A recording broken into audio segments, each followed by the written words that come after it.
Greetings, Mark Garang here, publisher of the Conway Daily Sun. And today my guest is George Epstein, columnist and a regular guest at the Sun TV. Thanks for having me back again. I haven't scared you off. No, it's been a while. You've had a good summer? Great summer. Lots of family, friends. It's been terrific. Yeah, really I mean, life on Silver Lake is hard to take. it's not too painful, and all that land in conservation across the street, the Madison Town Forest, the Nature Conservancy lands, the Trout Pond lands on the Freedom side, a couple of thousand acres back there that are completely protected and conserved and wonderful, and I'm awfully lucky to be butted up near there. Nice. Can you still see the racetrack? I can hear it. Do you hear it now? Sure. It's funny, you actually hear it more when you're in the woods than when you're on the lake itself. It doesn't so much come over the water, it comes through the woods. Sound is a funny thing, but it's really unpleasant. And it's a shame that they don't seem to be, the racetrack itself doesn't seem to enforce their own decibel rules, and somebody, I hope, will take action against that at some point. They need to build a wall. It would be easy to do. There's an obvious location for it, but they haven't wanted to part with the money. A wall for what? To block the sound that reverberates off of the hillside. You mean there's a wall? There's a specific point that a wall would help? Yeah, absolutely. I mean, it goes up at the base of it, on the, I guess, eastern side of the track, or northeastern side of the track. There's a good spot for a wall that was talked about early on, and they've never built. Huh, okay. Let's move on. So that's a local situation, but the racetrack hasn't been in the news lately. It just runs along. Well, it should be a factor in our election. So Joe Kenny, that's the Joe Kenny Memorial Racetrack. He and the Dupree family put that track in place with a very tricky little maneuver that was well reported in your paper about hiding the state overriding local control in order to put in that racetrack, and they put it on the consent agenda, hid it away from the legislators. Both Republican and Democrats didn't know about it, and Joe Kenny put it on at the behest of the Republican Party leader and his boss, Steve Dupree, and Steve Dupree's wife, who was the attorney for the racetrack. So that was one of the sleazier political things. Maybe that's why the noise rubs me the wrong way. Boy, I didn't mean to poke that bear, There George. You go. Yeah, well, I could talk more. I bet you could. Hey, so the latest thing in the news on a state level was Governor Ayotte, her veto of the 10-year plan, highway plan, was overridden by the state legislature. And I think it was like 24-0 in the Senate, and whatever. Only 25 people voted against the override on the House side. And I don't know if it was a political maneuver, but she vetoed it because of the stupid tolls that are going to increase, part of which is going to, if you don't have an easy pass, the Hampton, they'll double. So the Hampton will go from $2 to $4. And I gotta admit, I agree with her, whether she did it politically or not, but it just seems like it's a regressive tax, and it's just gonna piss off tourists. Two or three steps to it. It was very political. The members of the legislature love to come home and say, gee, I got this road fixed, I got this road built, I've enhanced the flow of traffic in our area, and I want credit for that. So they want those 10-year plans to be approved, and it's an important piece of it's not pork, an important piece of infrastructure that they bring home to their communities, the people that they represent. Kelly Ayotte's view was, I made a pledge that there'd be no new taxes and no tax increases, and in order to not get caught in failing to live up to that pledge, she felt an obligation, I think, to veto that But legislation. how could she say that? I mean, there's tons of fees that they enacted, right? I mean, you say no new taxes, that's one thing, but there's all kinds of driver's licenses, hunting licenses, they all went up. They all went up, and somehow she categorized this differently, and decided this was too in your face, and didn't want to be thought about every time somebody went through those tolls and paid twice as much money for them. She wanted to have hands off. I think she knew right from day one she would have, the override would occur. Right. And so it was an ideal situation for her. She could veto it, but still get all the roads built. She could still get the extra tax money, but she could come away with hands clean. I didn't support this. Remember, it's not so much the use of the non-easy pass lanes that they were looking to punish. As you pointed out, they were looking to make out-of-state people pay more. And that's pretty popular in New Hampshire. And if you can make the argument that, boy, we can give an extra couple of bucks to reduce property taxes by sticking it to the tourists, then that's a really good idea. And that's really where it came from. And a feeling that, gee, look at Florida and other places, and the degree to which they stick it to tourists. Tourists keep coming, keep paying those dollars, extra dollars, and that state benefits from it. And we don't squeeze our tourists particularly hard, and they felt they could get away with charges. I mean, I don't know this. Do you have any idea how many people, New Hampshire people, have Easy Pass? I think there are a lot of people who still don't.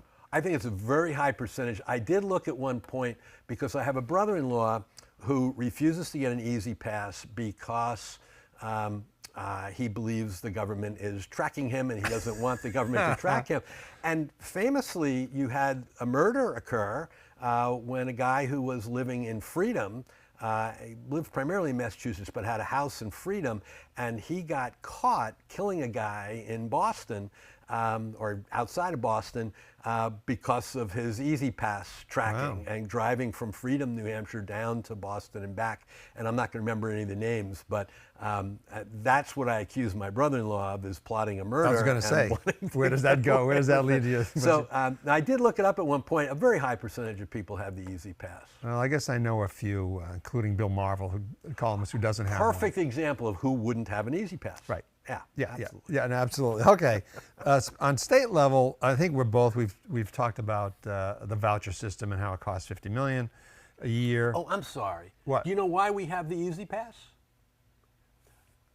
Craig Benson, really rich guy, living on the seacoast, was with his state trooper guy who was driving him around as governor. He was the governor, and he got stuck at the tolls in Hampton trying to get through the tolls, and had to sit in those tolls for a while along with a bunch of other tourists. And he said, this is never going to happen again. And he swore on somebody that he was going to make sure we got Easy Pass before a bunch of other states. New Hampshire was likely to have waited years longer before we got it, and he pushed it through because he got stuck and he didn't like waiting in line. I mean that's a good story, but it really does make traffic more efficient. Absolutely. And you save gas, it's time. Hampton toll booth, you'd be back. I give him credit, but it was very much personal pique that resulted in us getting it as quickly as we did. So the state, it's this ongoing thing about taxation and blah, blah, blah. And so one of the things that the legislature passed is this, it's going to be on everybody's ballot, every local ballot, about the tax cap for education. And it is pretty rigorous. You need 60% to pass it, for one thing, right? But it would limit administrative fees to like 6%. And, so it's pretty onerous. What do you think about that concept? Well, it's very consistent with where the legislature is going. The Free State group dominates the legislature. They are anti-public education. They want to put an end to it to the degree that they can.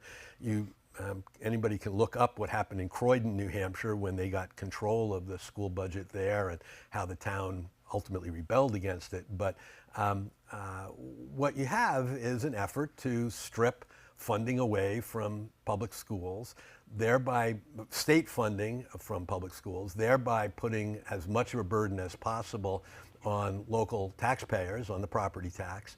And this is a way to sort of make people angry, to get people fired up and try to get them to support a tax cap that is needed in part because the state is 50th in the country in support for public education.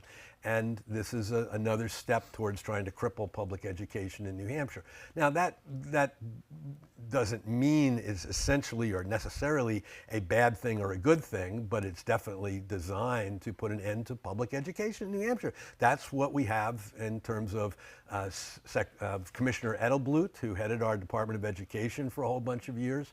That's what the education freedom accounts are about, and that's what this legislation is about. Let's make it as hard as possible for public schools in New Hampshire to operate. I mean, you really think, I mean, it's a little bit of a conspiracy theory that you think that they want to put public education out of business, or because, you know, I think it's legitimate to say, you know, there's always an action reaction, right? I mean, a lot of the school budgets, and people could argue the Conway school budget is big, and it's big, whether it's bloated is another question, you know, so that's legitimate to say, oh, here's a way to cap it. I mean, it's a legitimate point of view. And with the voucher program, which I don't agree with because of the way I don't think public money should go for it, but they say, hey, we should help it's not lower income people anymore, but there's a legitimate point of view how that voucher system started. How it started, it's certainly completely different. Instead of it being a $100,000 a year or less thing that they had originally proposed, it's now $50 million a year. That comes right out of public education. It comes from the Public Education Trust Fund. I think if you look at the Free State Group and the conventions and conferences that they attend, there's no secret that these are people who are constantly being lobbied to bring an end to public education. And their view is that public education has failed, that we're better off privatizing it, taking some public money to support families as they choose the schools they want to attend. And there is an argument for that. And it's a function of your particular local public schools, the level of quality you think that they're providing, the failure in some cases of our local public schools throughout the country to compete. And so you have a very solid block of very conservative individuals who think that public education has past its prime, is unnecessary, and perhaps always was unnecessary. And so, no, I don't think it's a conspiracy theory. It's pretty openly stated. But don't you think it's a reaction to how people feel about public education? It is, and I think that's exactly the failure of public education. We do have a real problem with public education. What's the solution? Is the solution to strip away funding and make the property taxes in New Hampshire in particular so onerous that you continue to remove students, find ways to remove students from public education? Or is the way to improve public education is through community involvement, community ownership? Here in the Mount Washington Valley, the fact that half of the students at Kennett High School belong to families that have no vote in the operation of the school. I mean, that's ridiculous. And it undermines public education in our community in particular, and we should have a cooperative school district for the high school. I mean, to me, that's a better solution than saying, let's put a cap on something where we don't know what the starting point, whether the starting point in terms of the size of the budget is right or wrong.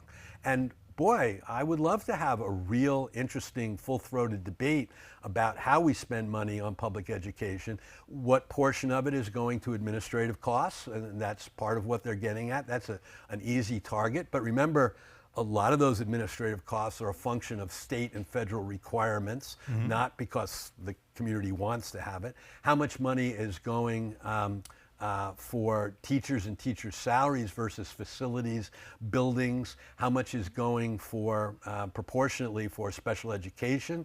Does the special education law, is it performing well? It's been over 50 years now.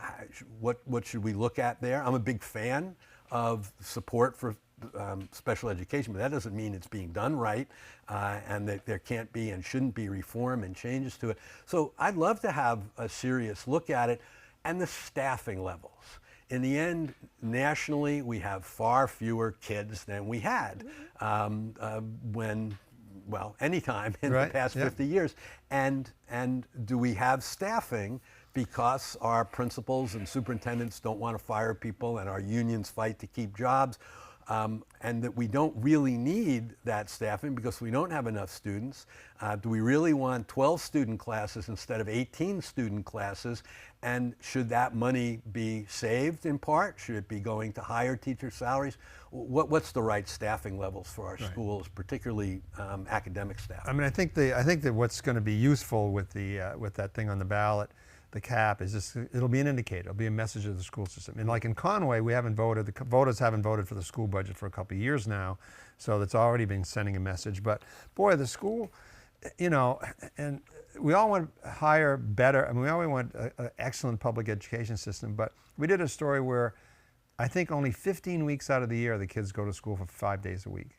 Good example. Because of teachers' workshops and stuff, and it's like that just sends a message where people are not happy with the school system, who don't even know anything about the school system. It doesn't make sense. There's something tone deaf about the lack of response, excuse me, to that particular issue. I picture, and you didn't grow up here, but Gordon Mann and Carl Seidenstucker, names you might know, and those teachers in what some would argue was a golden age of Kennett High School, they would never have put up with the amount of time that kids are not in class. They thought they were doing a good job, they were, and they thought time in my classroom is valuable. And I want kids in my classroom as many days, as many hours as I possibly can. And they would have fought tooth and nail against that time off. And I'm not hearing that from the teachers, certainly not hearing it from the administration or the school board. All right, let's move on. First, the nation, the Democrats, the Democratic Party decided to go to South Carolina first and Arizona. And I got to tell you, to me, it's like what? I think, obviously we're in New Hampshire, but I think we have a great state. We get liberals, we get this, we get urban, we get all this mix of people. We're a purple state. And to me, it's another example of identity politics. Like, why go to a state because there's a lot of blacks, and then why to go to a state because there are a lot of Latinos? Am I wrong in that? I don't want to be a racist, George, but it doesn't make sense to me. So a couple of comments. So number one, the stupidity of the Democratic Party should never be overestimated. It can't be overestimated. They're just buffoons. Why in the world, when you're trying to decide who your candidate is going to be for president, would a party start with a state, South Carolina, that will never vote for a Democratic president? South Carolina is not going to vote for whoever the Democrats nominate. So why give them a strong position in the nominating process to select who you're going to put up? It's absurd. And exactly what you want is a relatively purple state in New Hampshire that can go either way in a presidential election, and you want this kind of a state to get you off and rolling. And it is a retail politics kind of situation where it's hard, it's not impossible, but it's hard to buy the nomination.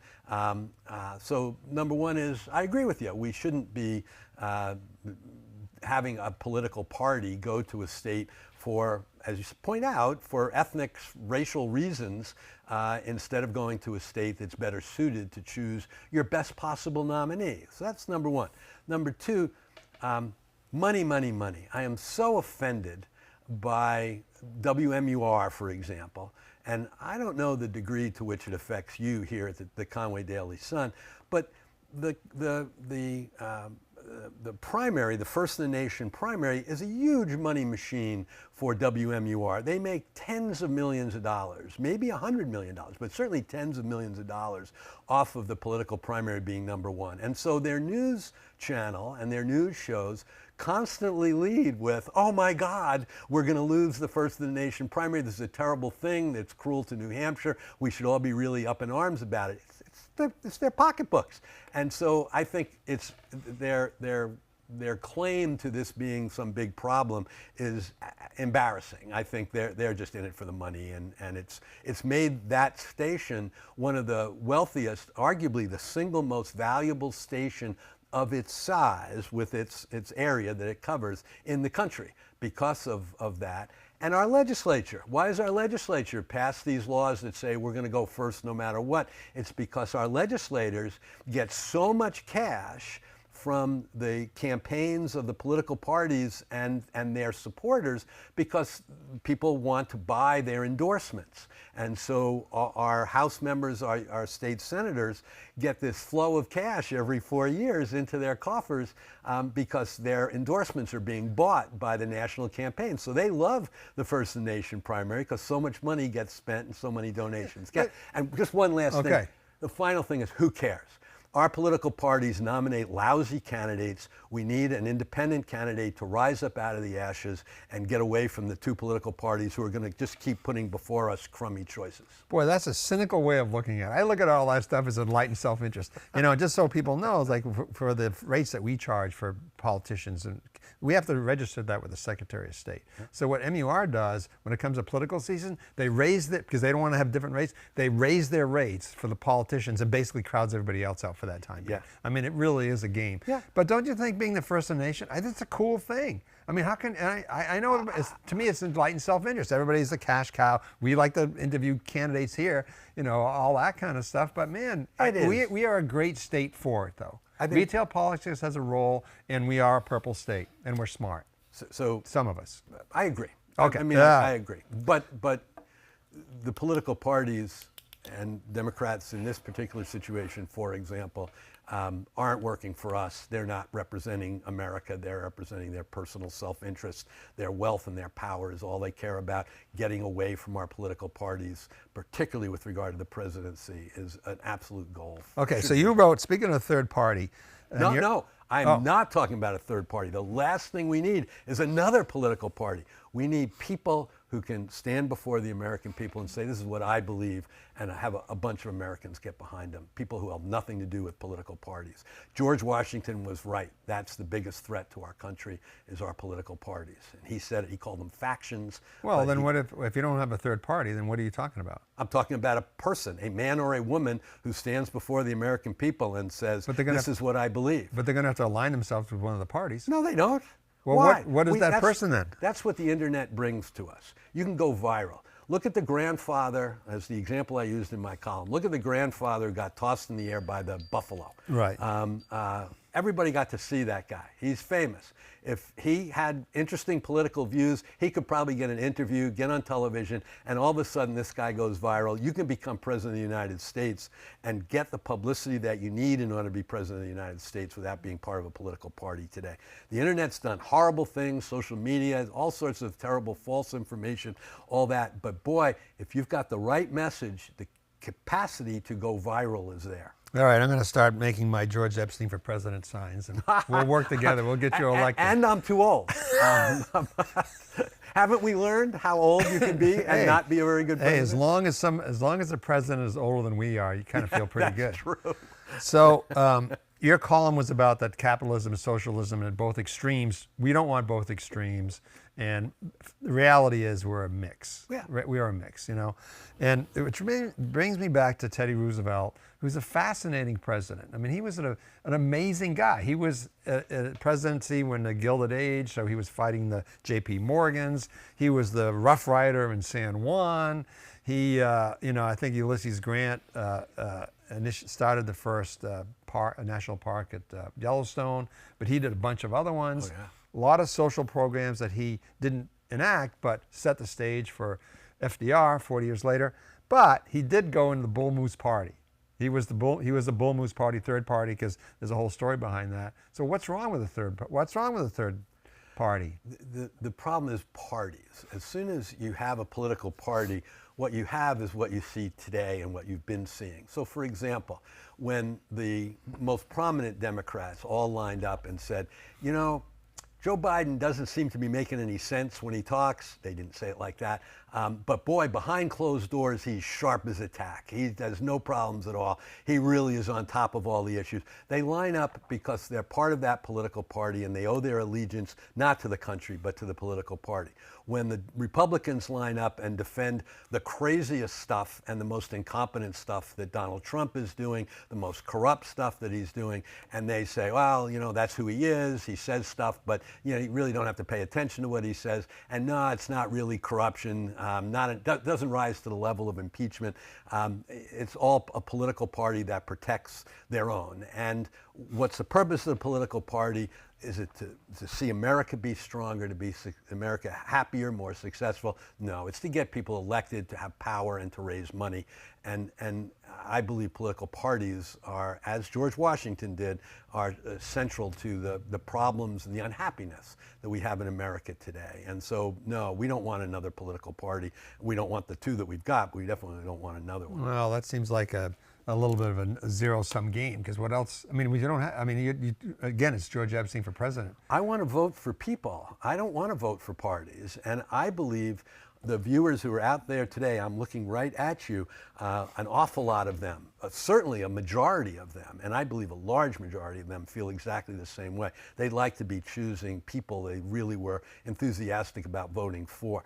Look at the spending in the last presidential election. It finally crossed 50% of the spending, not going on promoting either of the candidates, but on attacking the other candidate. More than half of the money that's spent on political campaigns now, I'm talking specifically about presidential, but I think it's largely across the board, more than half of the money goes into attacking the other person. When you go into the booth and you vote, some of us, once in a while, are able to vote for someone we're enthusiastic about. But most of the voters go into the booth and vote against somebody, not for somebody. They vote for the least bad candidate. And boy, it would be nice for America not to be in that situation. W.C. Fields has that famous quote, "I never vote for anybody, I've always vote for against somebody." I mean, that's a paraphrase. So, that's the way we work. That's the way we work. People are motivated by the negative. They're very seldom motivated by inspirational candidates. And you don't believe, as aged as you are, that you haven't seen a deterioration into negativity in our campaigning, viciousness in our campaigning, character assassination at a level that it never was before? I mean, JFK, look at all the personal issues that Nixon could have latched onto with regard to JFK, who was, in a lot of ways, a rather creepy guy. None of that stuff came out. None of the press came out with any of that stuff. You didn't have leaks about who he was sleeping with. But I think that's, I mean, this is another whole discussion, but I think it kind of goes along with the different type of communication we have now. It's just so much easier with the internet and social media and stuff. I think there was a code back then, which you could argue that was even worse because it was so insulated. It was basically listening to Walter Cronkite, and that we got what we got. So I'm going to look at our audience here. I'm not going to try to convince you. I'm just going to ask each of you out there to ask yourselves, aren't you tired of voting for the least bad candidate? And wouldn't you like a candidate who was outside, particularly for president, outside of the two political parties, someone that you were really enthusiastic about supporting? But there's an ebb and flow. I mean, people were fired up, totally fired. I mean, a whole segment of our population has been fired up about Trump. Yeah. They're fired up. I mean, you may not just agree with it, but they're totally fired up, and more so than recent presidents in terms of being so passionate about a president. And so there you have a president who is a polarizing figure where to a large group of people who really despise him and really are appalled at his presidency, and you have a very solid group of people who are very strong advocates for him. What good has that done the country? How does that bring the country together to have somebody in that kind of a category? What you want is someone who people can get behind and be enthusiastic about as a leader, not as an ideologue, as somebody who has just a list of grievances and that you either agree with or you oppose those grievances. So, but Trump is that personality. I guess I'm going to say, I argue when you say no parties, he really wasn't. He was a Republican. He was a Democrat, then became a Republican. So to me, if we didn't have parties, Trump would still be where he is today. I think so. Now you're talking about the intelligence of the voter, not about the candidate. Because to me, Trump is that person. People got behind him for all the reasons, only personal reasons, not party reasons, and there he is. So my disagreement there, and I think that's that's the best argument you can make, that a demagogue can arise from that type of non-party kind of situation. But I think the difference is the balance that I try to bring to this. Trump has run for president, seriously, run 3 times. He's only won twice, not 3 times, whatever he might say. Look at the people he ran against. A thoroughly incompetent Secretary of State and a terrible senator in Hillary Clinton, and Kamala Harris. You can't even categorize her as being a reasonable candidate for the presidency, given how she got the nomination from the Democratic Party. You're talking about an utter and complete failure of the 2 political parties to bring together Hillary Clinton, Donald Trump, Joe Biden, and Kamala Harris. I mean, those are the 4 people we've had to choose among in the last 3 elections. Are you telling me that that's America's best and brightest? I'm not saying the American best and brightest, but I totally agree with the Democrats. Joe Biden, I mean, he screwed up one is Trump got lucky, so we know that. That's right. I mean, he had a bad opponent with Hillary, and then the whole Biden-Harris thing was a disaster for the Democrats. But I would argue that Trump is that person. People voted for Trump. I mean, he was the best Republicans had because the base supported him. I mean, I don't know how you get around that fact. I mean, we could end up with Trumps, whether you like him or not. Those are the type of people we'll end up with. Not in a nonpartisan election situation. So if I'm, do you watch America's Got Talent? I don't. It's pretty terrible. American Ninja Warrior? I don't watch that either. Okay, that's too bad. All right, so you have television stations that go all the way across America, finding people who can sing and dance and do magic tricks and hang from little handholds. And they find these people, they cross the whole country, they find these people, they bring them together, they do auditions, and slowly over time you reach a point finally where the public votes by texting who's the winner of this particular, not Ninja Warrior, but America's Got Talent. And you text and you say, this magician is the best, most talented individual. If our political system simply did and spent the money and the time and the effort that ABC does for America's Got Talent to find a ventriloquist who can sing without moving her lips, if we spent that same amount of effort, we would find better candidates for president than we're getting from our 2 political parties. That's all we need, is some exposure to the literally hundreds of thousands, 2 million people in America who would make better presidents than any of the people our political parties have nominated. Yep. There are, I'll just use 1 million. There are 1 million Americans who would be a better president than those people I just finished naming who've been running for president as a result of their party nominations. And we have to find those people, and our media and simply we as individual citizens have to find those people. But what you're saying, I mean, to me, where you lose your argument a little bit is that, yes, I may agree with you about the political parties, but that environment is there now. Someone could rise up. Someone could rise up. Someone could be a star without belonging to any political party. I'm waiting for it. But it hasn't happened yet. So I guess I'm saying that technology is there now.